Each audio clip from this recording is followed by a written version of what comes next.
Megaprojects are multi-billion-dollar investments that signal ambition, human progress, and will often reshape civilizations. But while some of them become global icons, others can be colossal failures that fall short of meeting the mark. In today's video, we take a look at some of the biggest megaprojects in the world that have remained empty even decades after completion. From empty capitals to deserted airports, and from vacant stadiums to abandoned mega resorts, these are the emptiest megaprojects in the world.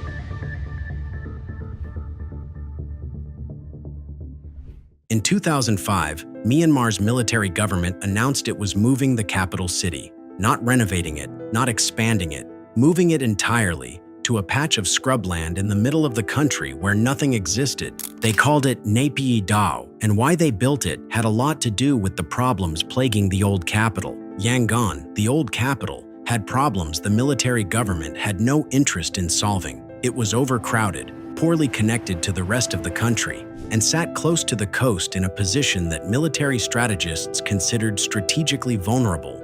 A naval blockade or a foreign intervention could, in theory, cut the government off from its own seat of power. Moving the capital inland, deep into the country's geographic center, removed that risk entirely.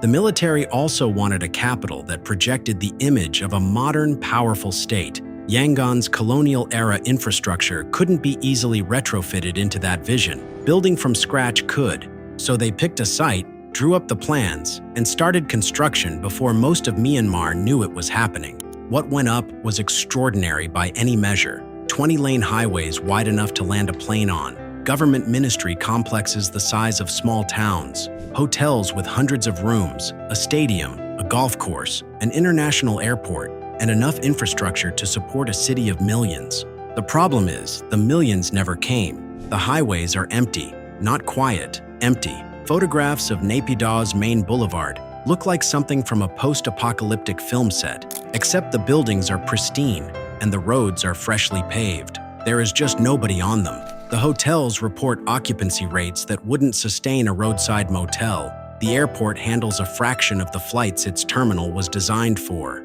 The restaurants have more staff than customers. Senior General Tan Shui ordered the move and gave almost no public explanation. Civil servants were transferred by decree. Government ministries relocated whether their staff wanted to or not. Entire bureaucracies were uprooted from Yangon, a dense, chaotic living city, and dropped into a capital that had been designed from scratch but had never been lived in. Naypyidaw was master-planned to such a degree that none of the growth could emerge naturally. Ministries sit in their own sealed compounds. Residential zones are segregated by government department. Getting anywhere requires a vehicle and a willingness to drive long stretches of road with nothing on either side. Journalists who visited in the early years described a city that communicated power and permanence through its architecture while communicating something closer to absence through everything else. The scale said, capital city. The atmosphere said something had gone wrong.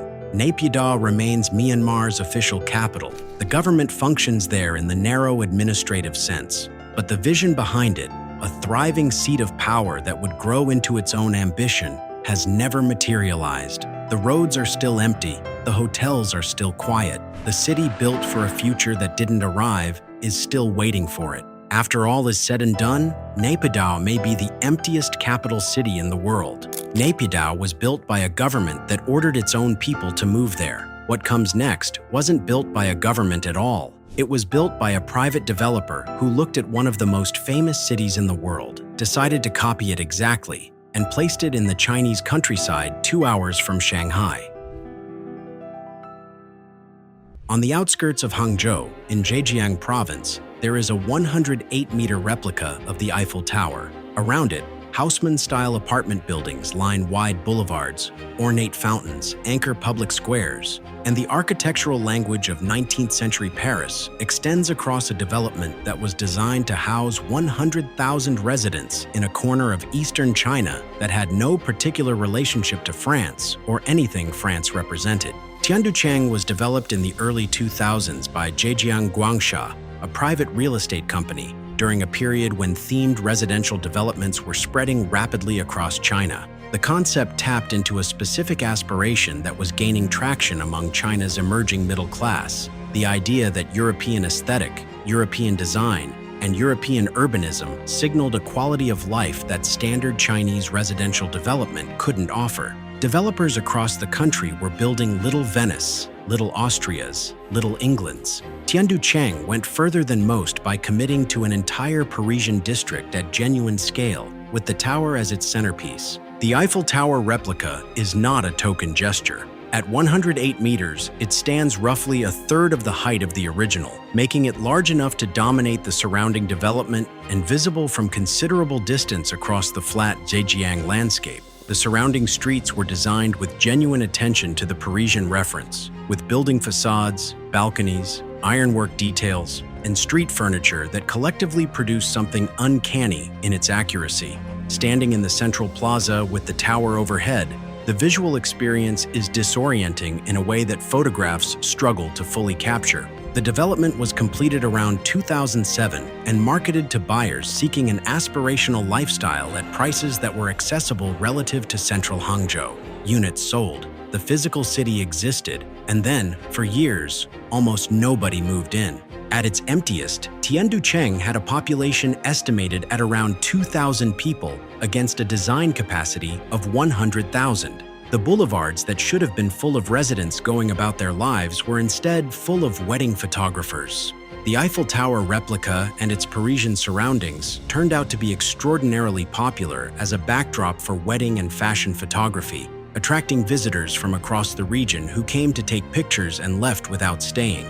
The city that was built for residents became, in practice, a photographic destination. The reasons for the emptiness were straightforward.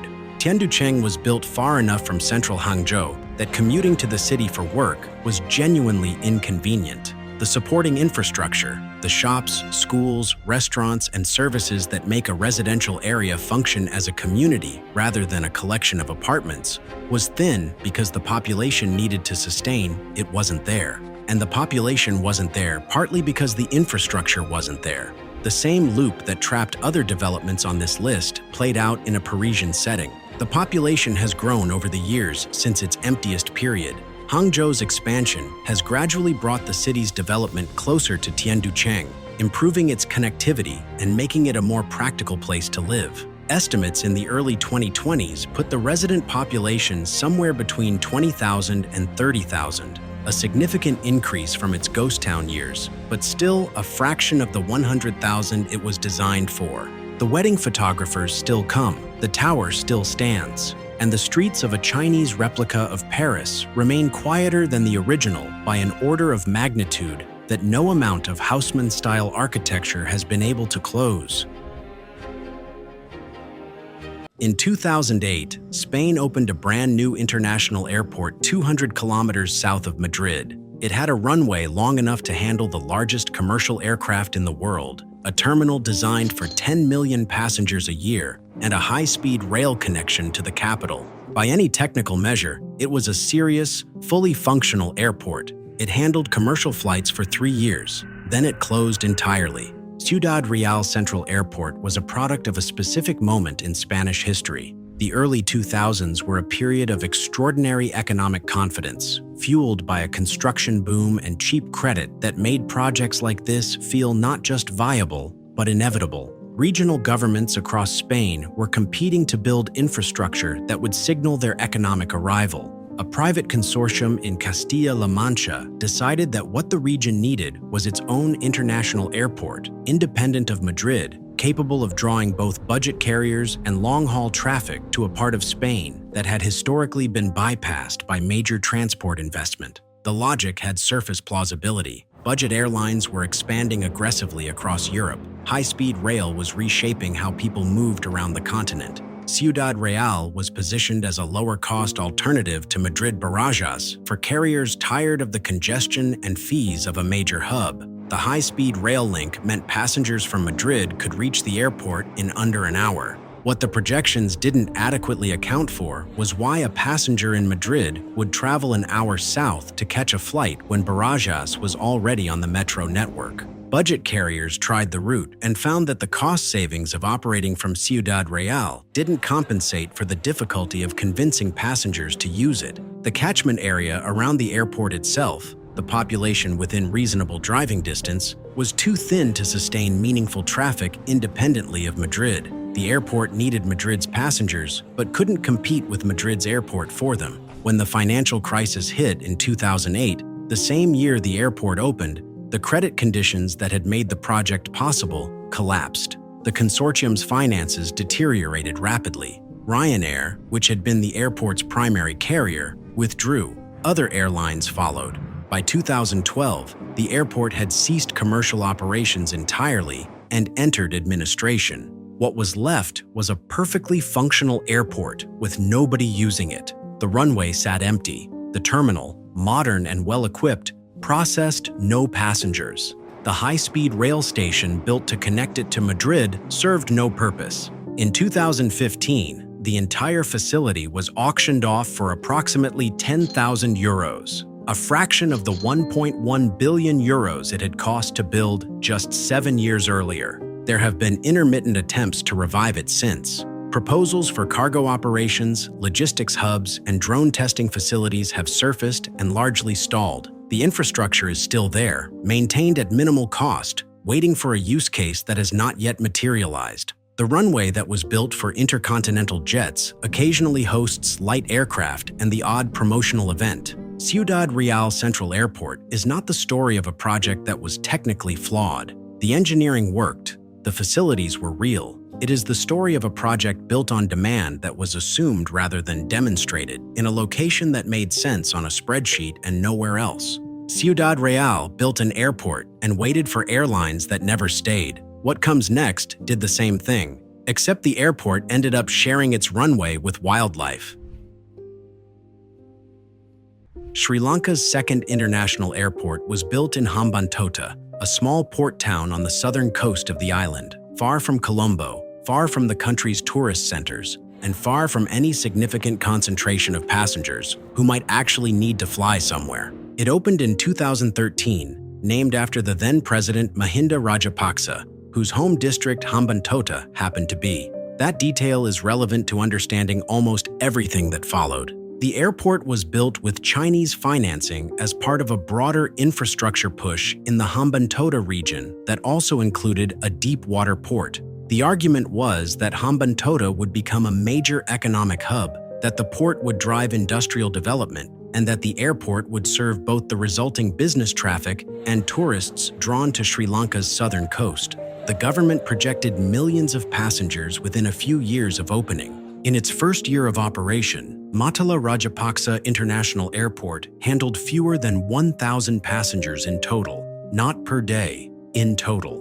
Airlines that attempted routes quickly suspended them when the loads made operations financially unsustainable. The terminal, built to international standards with full facilities, processed so little traffic that staff outnumbered travelers on most days. The surrounding region simply didn't generate the passenger demand the projections assumed. Hambantota had no major tourist industry drawing international visitors directly. Colombo's Bandaranaike International Airport, the country's main hub, was functional and well-connected. There was no compelling reason for carriers to operate from Mattala when the passengers weren't there, and no compelling reason for passengers to be there when the carriers weren't operating. What filled the silence around the empty terminal was wildlife. Hambantota sits near Yala National Park, one of the highest concentrations of leopards in the world and home to large elephant populations. Animals began moving through the airport grounds. Elephants were spotted on the runway. Bird strikes became a persistent safety concern as the surrounding habitat attracted species that airport operations normally go to considerable lengths to deter. The airport that was meant to connect Sri Lanka to the world became better known for its wildlife encounters than its flight schedule.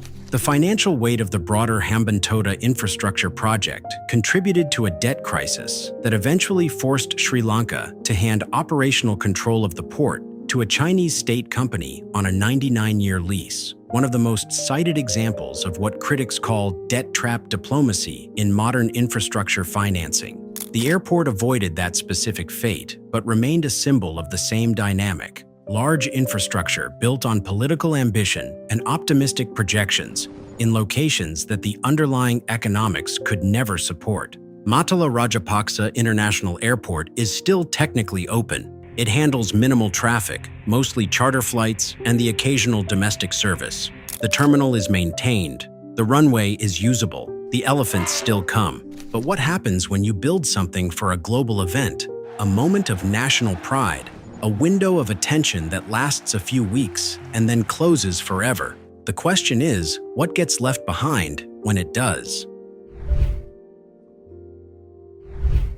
Manaus sits in the middle of the Amazon rainforest, 1,500 kilometers from the Brazilian coast, accessible by river or by air, and not much else. It is not a football city in any serious sense. Its local club, Nacional, plays in front of a few thousand people on a good day. The infrastructure connecting it to the rest of Brazil is limited. The climate is relentless, with heat and humidity that make outdoor exertion genuinely punishing for most of the year. Brazil chose it as one of the host cities for the 2014 FIFA World Cup anyway. The decision was partly political and partly about projecting a vision of Brazil as a unified nation where even its most remote regions could participate in a global moment.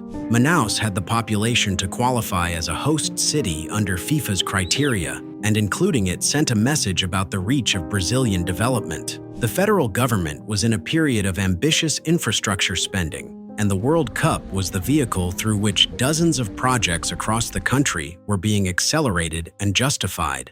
The arena that was built to host those matches cost approximately $270 million. It was constructed in a city with no Tier 1 football club capable of filling it, no realistic prospect of attracting one, and no existing event infrastructure that would give the venue a natural calendar of use once the tournament ended. Workers built it in tropical heat, with materials that had to be flown or shipped into one of the most logistically challenging cities in South America.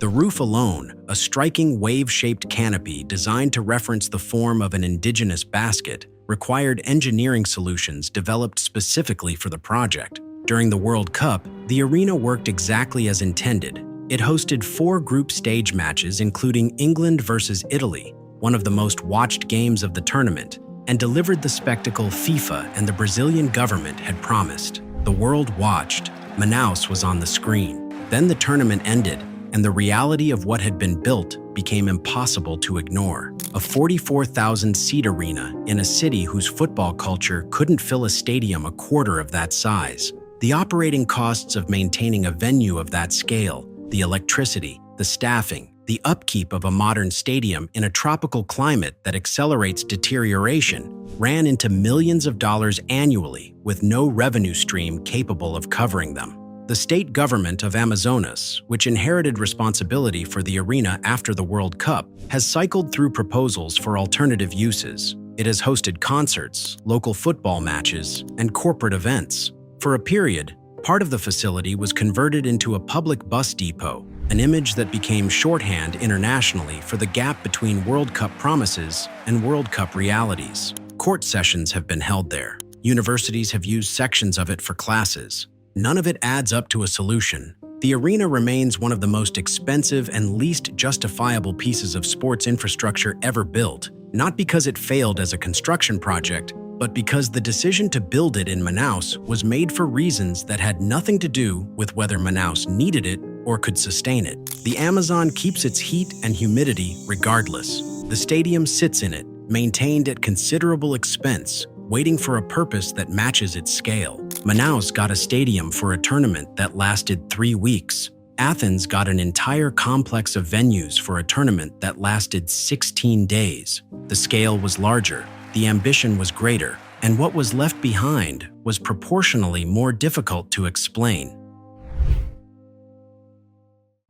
Greece spent the better part of a decade and somewhere between $9 and $11 billion preparing for the 2004 Summer Olympics. The construction push was frantic, with venues being completed in the final months before the Games opened, and international observers questioning until almost the last moment whether Athens would be ready in time. It was. The Games were widely considered a success. The opening ceremony, held at the main stadium in Athens, was watched by billions of people around the world. What followed was one of the most comprehensively documented cases of post-Olympic decline in the history of the Games. The Athens Olympic Stadium complex, known as OAKA, was the centerpiece of the infrastructure built for 2004. Its main stadium had hosted football for decades before the Olympics, but was extensively renovated for the Games, with a sweeping steel and glass canopy designed by Santiago Calatrava, added to the existing structure at enormous cost.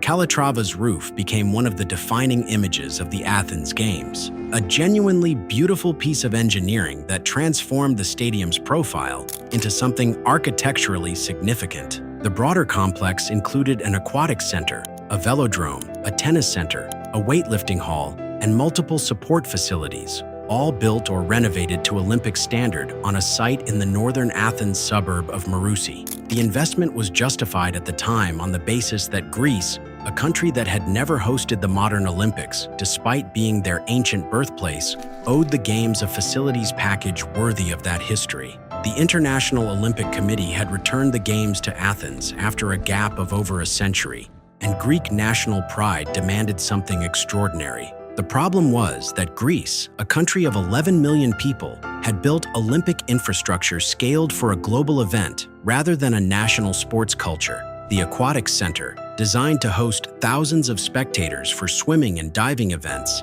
had no major swimming club or federation capable of programming it consistently after the Games.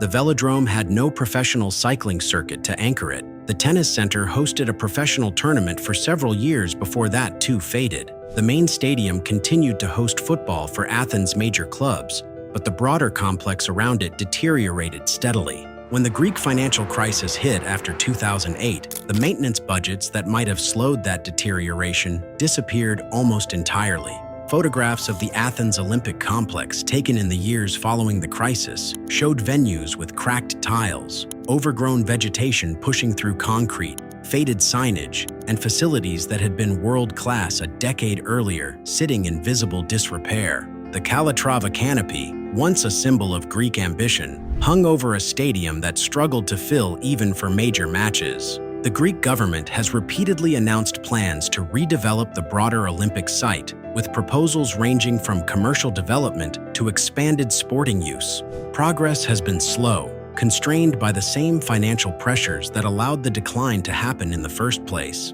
Some facilities have seen partial renovation and renewed use. The decay that characterized the post-crisis years has been partially arrested, but the gap between what was built and what Greece could realistically sustain was visible almost from the moment the closing ceremony ended. The Games left Athens with infrastructure designed for a moment that lasted 16 days and a maintenance bill that lasted decades. Athens built for a global moment and couldn't sustain what it left behind. What comes next is different. It wasn't built for an event. It was built for a future that the economics promised and then failed to deliver, street by street, apartment block by apartment block.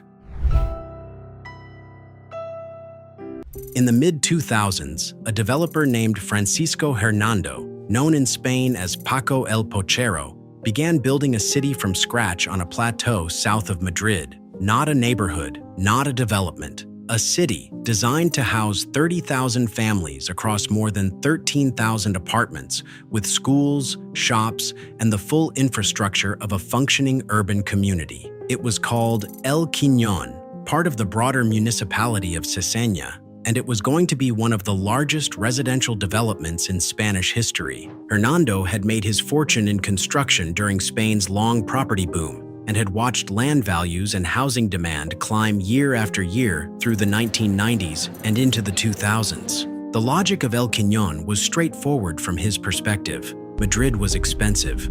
Commuter demand was strong. A large-scale development offering affordable housing within commuting distance of the capital would sell. Spain's banks were offering mortgages freely. Buyers were borrowing freely. The market seemed to guarantee that whatever got built would find someone to live in it. Construction moved quickly. Thousands of apartments went up across the plateau, block after block of residential towers rising from ground that had been empty scrubland. Infrastructure was installed, roads were laid, and the physical shape of a new city emerged from the landscape south of Madrid at a pace that reflected the confidence of the boom years.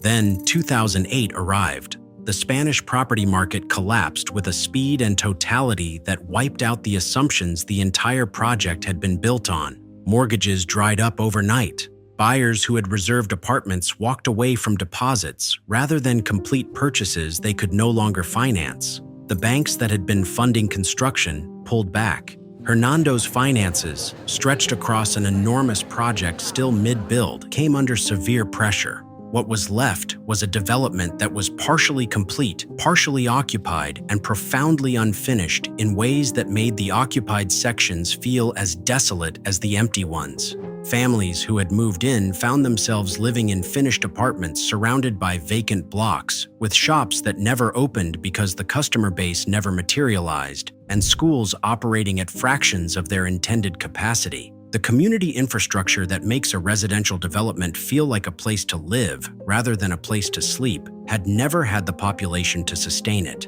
Seseña became one of the most photographed symbols of Spain's housing crisis, a physical manifestation of what happens when construction outpaces demand by years and the market correction arrives before the city can establish itself. Journalists and documentarians visited repeatedly through the 2000s and 10s, capturing images of empty playgrounds, shuttered commercial units, and half-finished towers standing alongside occupied ones. The population has grown slowly over the years since. Some of the empty units have eventually sold as prices fell to levels the market could absorb. The development is no longer as stark as it was at its emptiest, but it never became the city it was designed to be, and the plateau south of Madrid still holds the outline of an ambition that the Spanish economy built and then withdrew from before anyone could move in. Seseña was a city built for people who never arrived. What comes next is bigger, newer, and somehow even emptier. The ambition scaled up.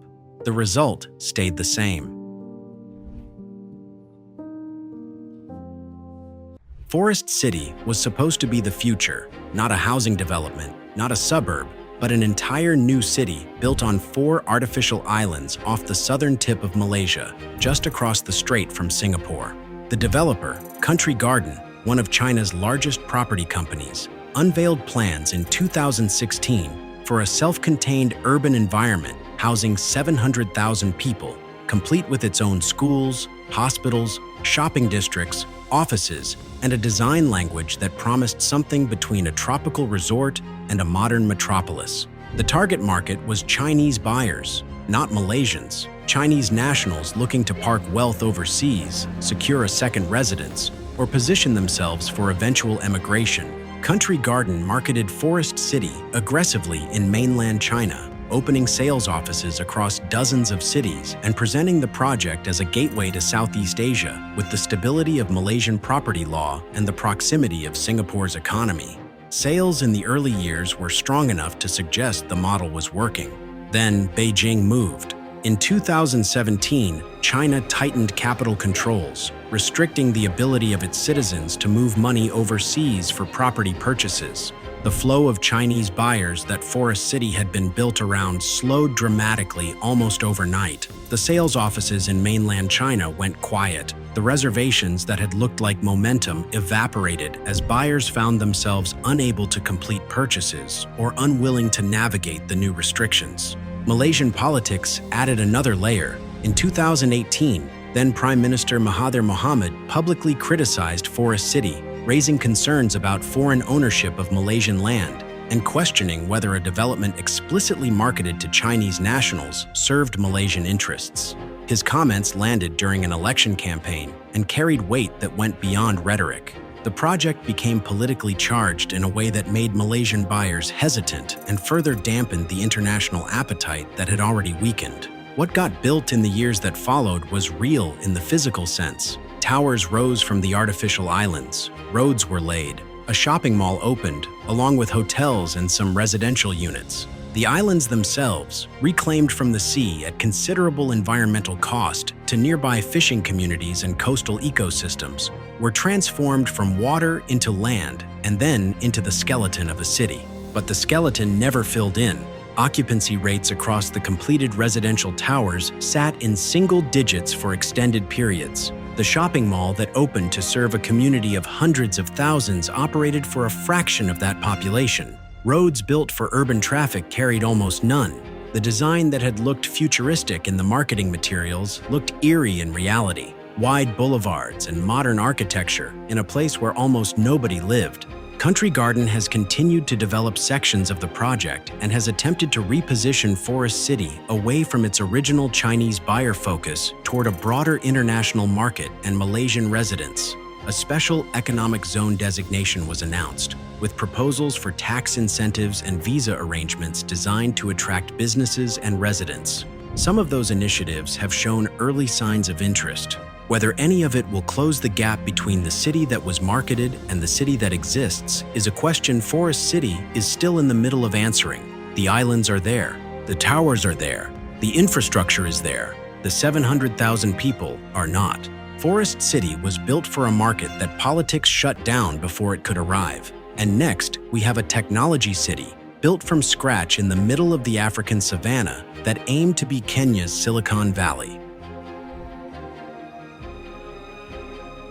In 2008, the Kenyan government unveiled a plan to build a world-class technology city from the ground up on 5,000 acres of semi-arid savanna land, 60 kilometers southeast of Nairobi. It would house universities, research institutions, tech companies, and a permanent population of up to 200,000 people. It would generate hundreds of thousands of jobs, attract foreign investment, and transform Kenya into a regional hub for innovation and digital industry. They called it Konza Technopolis, and they called it Silicon Savannah. The vision was not entirely without foundation. Kenya had genuine strengths to build on. Nairobi was already East Africa's most significant business hub, with a growing technology sector, a relatively young and educated population, and a mobile payments industry that had produced M-Pesa, one of the most successful financial technology products in the developing world. The idea that Kenya could position itself as a technology leader on the continent was reasonable. The question was whether building an entirely new city from scratch in the savannah was the right way to do it. Construction began in earnest around 2013. The Kenyan government invested heavily in the initial infrastructure, laying roads, installing utilities, and building the physical foundation that would attract the private investment and institutional tenants the project depended on. International consultants were brought in. Partnerships with foreign universities and technology companies were announced. The project attracted significant attention from development finance institutions and foreign governments interested in Kenya's growth story. What followed was a decade of slow progress, repeated deadline revisions, and a persistent gap between announcement and reality. Phase 1 of the project, which was supposed to deliver a functioning initial district with anchor tenants and resident population by the mid-2000s, stretched well beyond its original timeline. Companies that expressed interest in locating there found that the supporting ecosystem, the housing, the retail, the schools, the density of other businesses that makes a technology cluster function, wasn't yet in place. And without those companies moving in, the supporting ecosystem had no reason to develop. The project was caught in a loop where each component waited for the others to arrive first. The Kenyan government has maintained consistent public commitment to Konza throughout, with successive administrations reaffirming it as a national priority and continuing to invest in its infrastructure. The Kenya ICT Authority, which manages the project, has announced new partnerships and milestones at regular intervals. Some physical progress is visible. Roads exist, buildings have gone up, a data center has been established on site, but as of the mid-2020s, Konza remains largely empty savanna with infrastructure at its edges. The technology city that was supposed to be generating economic activity by the 2000s is still in its early stages, still waiting for the critical mass of residents and businesses that would make it self-sustaining. The deadline has moved so many times that it has become less a target than a horizon, always visible and never quite reached. Konza is not a failure in the way that a collapsed airport or an abandoned stadium is a failure. The project is alive, funded, and still being built. But 15 years after its announcement, the Silicon Savannah remains more savanna than silicon. And the gap between the ambition of 2008 and the reality of today is wide enough to raise serious questions about whether the model of building a technology city from scratch in a field and waiting for innovation to follow was ever going to work the way its architects imagined. Konza is still waiting for its future to arrive. What comes next didn't wait for anything. It was built fast, built extravagantly, and sank before anyone could move in. Dubai has a habit of building things that shouldn't exist. The Palm Jumeirah, an artificial peninsula in the shape of a palm tree, visible from space. The Burj Khalifa, the tallest building ever constructed. And in the early 2000s, a project that made both of those look restrained by comparison. 300 islands, arranged in the shape of a world map, built from scratch in the open waters of the Persian Gulf, 4 kilometers off the Dubai coastline. The World Islands were announced by Sheikh Mohammed bin Rashid Al Maktoum in 2003 and developed by Nakheel, the same state-linked developer behind the Palm projects. The concept was straightforward in the way that only Dubai's ambitions managed to be straightforward. Dredge sand from the Gulf seabed, deposit it in precisely arranged formations, and sell the resulting islands to private buyers who would develop them into ultra-luxury residences, hotels, and resorts. Each island represented a country or region of the world. Buyers would effectively own their own private nation in miniature, 4 kilometers from one of the wealthiest cities on Earth. The dredging operation required to build 300 islands across 6 square kilometers of open water was one of the largest marine construction projects ever attempted. Hundreds of millions of cubic meters of sand were extracted from the Gulf seabed and deposited with a precision that had to account for tidal movement, wave action, and the settling behavior of dredged material over time. The islands were surrounded by a breakwater constructed from rock imported specifically for the purpose, designed to protect the formations from the wave erosion that would otherwise gradually dissolve them back into the Gulf. By 2008, the physical islands existed.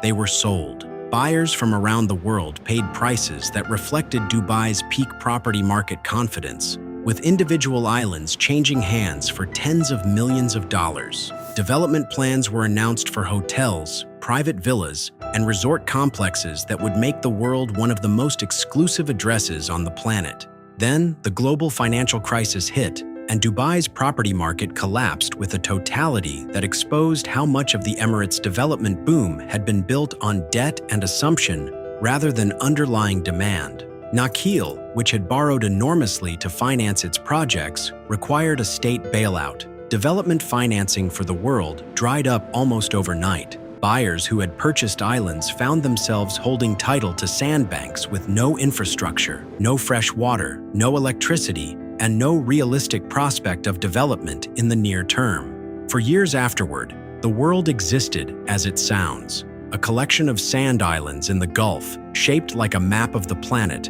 accessible only by boat, with almost nothing built on them.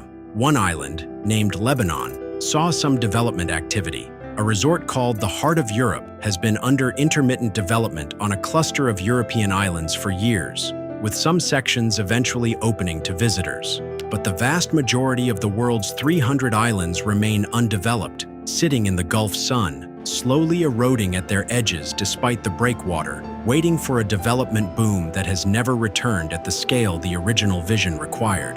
The islands are real. The world map, viewed from the air, is clearly visible. What was supposed to fill it never came. Dubai built its islands and watched the market walk away. What comes next didn't lose its buyers to a financial crisis. It never really had them to begin with. In the forested hills of Mudurnu, a small town in northwestern Turkey, roughly 200 kilometers from Istanbul, there are 732 identical French chateaux. They sit in neat rows across the hillsides, each one a miniature castle complete with turrets, pointed roofs, and the visual language of European aristocratic architecture, transplanted wholesale into the Turkish countryside. From a distance, it looks like a film set. Up close, it looks like something stranger. Every chateau is empty. Most have never been lived in. The windows are dark, the interiors unfinished, and the streets between them silent. The project was developed by Serot Group, a Turkish real estate company, and construction began around 2014. The target market was wealthy buyers from Gulf states, particularly Saudi Arabia and Kuwait, who had shown appetite for luxury second homes in Turkey during a period when Turkish real estate was attracting significant foreign investment.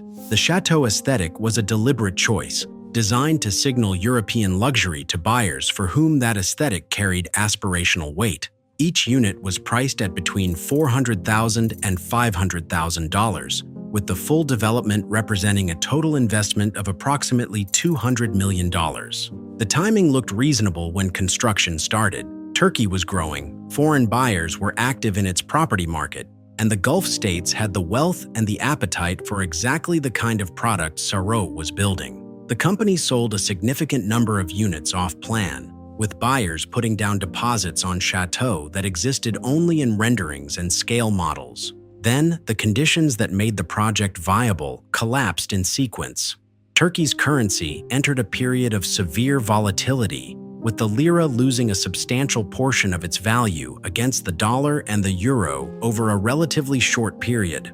For foreign buyers who had priced their investment in stable currencies, the instability introduced risk that hadn't been part of the original calculation. Diplomatic tensions between Turkey and Saudi Arabia during the same period cooled Gulf appetite for Turkish assets specifically. Sarot ran into financial difficulties that slowed and eventually halted construction before the development could be completed. What was left was 732 shell chateaux on a Turkish hillside in various states of completion, with no residents, no functioning infrastructure, and a developer in financial distress trying to restructure its debts and revive sales in a market that had moved on. The company filed for bankruptcy protection and spent years attempting to find a path back to completion, with periodic announcements of renewed sales activity and restructured financing that have not yet translated into a finished, occupied development. The images of Burj Al Babas became widely circulated online precisely because they produce a specific visual dissonance that is difficult to look away from. Hundreds of identical castles, architecturally detailed and physically complete in their exteriors, standing empty in a landscape that has no particular relationship to anything they reference. The Turkish hills don't need French chateaux. The chateaux don't have anyone living in them. The whole thing sits on the hillside, generating no revenue, serving no purpose, and looking exactly like what it is, an idea that made sense in a spreadsheet and nowhere else. Burj Al Babas ran out of money before it could find its residents. What comes next ran out of everything, at a scale that made Burj Al Babas look like a minor miscalculation. This is what happens when the largest property developer in the world builds a fantasy park in the middle of its own financial collapse. China. Evergrande Group was, for a period in the 2000s, the largest real estate developer in the world by sales volume. It built across hundreds of Chinese cities, sold millions of apartments, and accumulated a land bank and a debt load that were both extraordinary in scale. At its peak, Evergrande employed around 200,000 people directly and supported the livelihoods of millions more across its supply chains. It was not just a company, it was a significant component of the Chinese economy. It was also, as it turned out, built on a financial structure that required continuous growth to remain functional. The moment that growth slowed, the entire architecture began to crack. Evergrande Fairyland was one of the more visible symptoms of that crack. Located in Langfang, a city between Beijing and Tianjin in Hebei province, it was conceived as a massive theme park and resort complex, part of Evergrande's strategy to diversify beyond residential property into tourism and entertainment. The site covered an enormous area, with construction beginning in the mid-2000s on what was projected to become one of the largest theme parks in China, rivaling international destinations and drawing visitors from across the country. The scale of what was partially built before construction stopped is visible in the abandoned structures that remain on the site. Enormous themed pavilions, ride infrastructure, decorative facades, and the skeletal frameworks of attractions that were never completed stand across a development zone that has been frozen mid-construction for years. The visual effect is of a fairyland in the most literal sense, a place that exists in a state between imagination and reality, where the shapes of things are present, but the things themselves are not. Evergrande's financial crisis became public in 2021 when the company missed make payments on its debt obligations, triggering a collapse in confidence that spread rapidly through its operations. The company had accumulated liabilities of over $300 billion, making it one of the most indebted companies in the history of global capitalism. Construction sites across China were halted as suppliers and contractors stopped receiving payment. Hundreds of thousands of Chinese homebuyers who had paid deposits on unbuilt apartments found themselves in legal and financial limbo, their money spent, their homes unbuilt, and their developer unable to fulfill its obligations. Fairyland was one casualty among thousands of stalled Evergrande projects, but it became one of the most photographed because the gap between what it was supposed to be and what it became was so visually immediate. A theme park is supposed to be the most deliberately joyful kind of construction. Empty, unfinished, and silent, it communicates the opposite of everything it was designed to produce. Evergrande entered a formal restructuring process, and Chinese courts have been managing the unwinding of its obligations for years. Some of its residential projects have been taken over by state-backed developers and completed. Fairyland has seen no such resolution. The site remains largely as the collapse left it, a monument to the moment when the mathematics of endless growth finally stopped working. Evergrande built a fairyland and ran out of money before the lights came on. What comes next was built for millions of shoppers in a country with one of the fastest-growing consumer economies on Earth, and still managed to become one of the most desolate places a person can walk through. The South China Mall in Dongguan was designed to be the largest shopping mall in the world. When it opened in 2005, it was exactly that. 5 million square feet of retail space, divided into themed zones modeled after international destinations, an Arc de Triomphe replica at the entrance, a Venice-style canal running through one section, an Egyptian pyramid, a replica of the St. Mark's Campanile. The developers didn't build a mall. They built a city inside a building and waited for China's rising middle class to fill it. 2 decades later, they are still waiting. For most of the 2 decades since it opened, the South China Mall has operated at occupancy rates below 5%, not 5% below target, 5% total. Out of thousands of retail units across 5 million square feet, only a handful of tenants ever moved in. The canal sits without gondolas.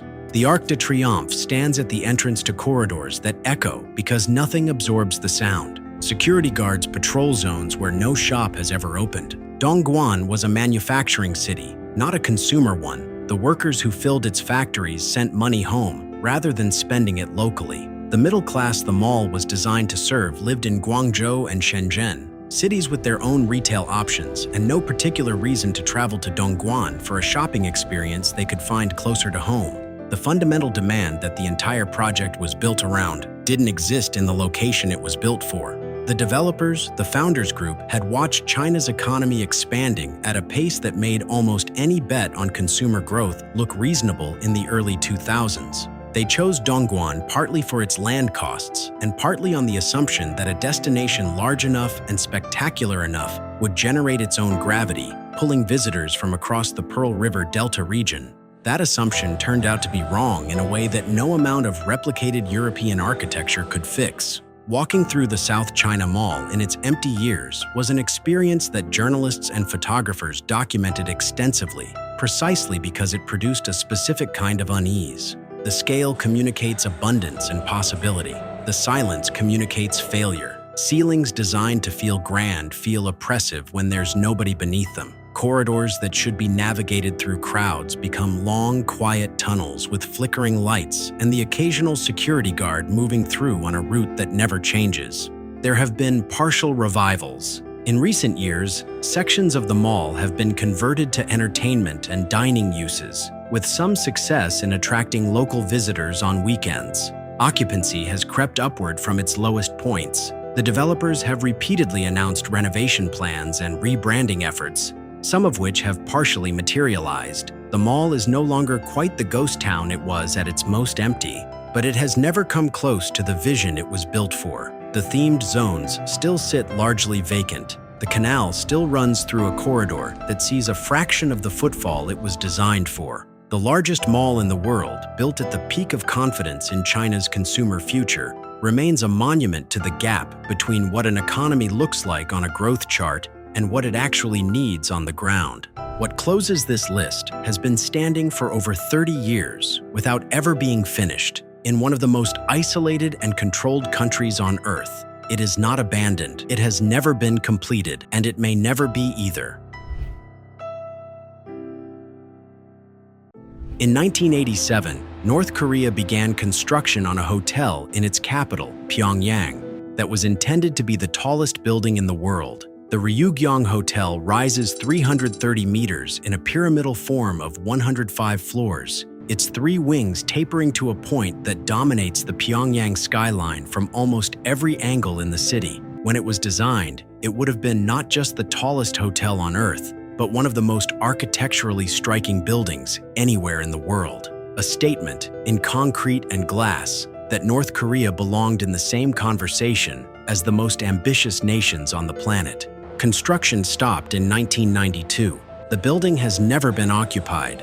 37 years after the first foundations were poured, the Ryugyong Hotel remains unfinished, a shell of concrete standing over a city that has built its entire visual identity around projecting strength and permanence. The reasons construction stopped in 1992 are not officially acknowledged by the North Korean government, but the timing aligns precisely with the collapse of the Soviet Union, which had been a primary source of economic support for Pyongyang. The loss of Soviet aid triggered a severe economic contraction in North Korea that deepened through the 1990s into a famine that killed hundreds of thousands of people. In that context, completing a luxury hotel was not a priority that could be sustained. For years, North Korea's response to the unfinished tower was to pretend it didn't exist. Maps of Pyongyang omitted it. State media never referenced it. Foreign visitors reported being discouraged from photographing it, which was a difficult instruction to enforce, given that the building is visible from most of the city. An unfinished 330-meter concrete pyramid is not easily edited out of a skyline. Construction resumed in 2008, funded in part by an Egyptian telecommunications company that had entered into a business arrangement with the North Korean government. The exterior was clad in glass panels that gave the building a more finished appearance from a distance, and cranes appeared on the upper floors, suggesting interior work was underway. Then, activity slowed again. The cranes eventually disappeared. The building's status returned to the ambiguity that has characterized it for most of its existence. As of the mid-2020s, the Ryugyong Hotel has never hosted a guest, never opened a restaurant, never operated an elevator carrying a paying visitor to one of its upper floors. It stands in Pyongyang as it has stood for decades, present and impossible to ignore. Its glass exterior reflecting the sky over a city that officially considers it a symbol of national ambition and practically treats it as something closer to an embarrassment. No other building on Earth has been under construction for this long without ever being used.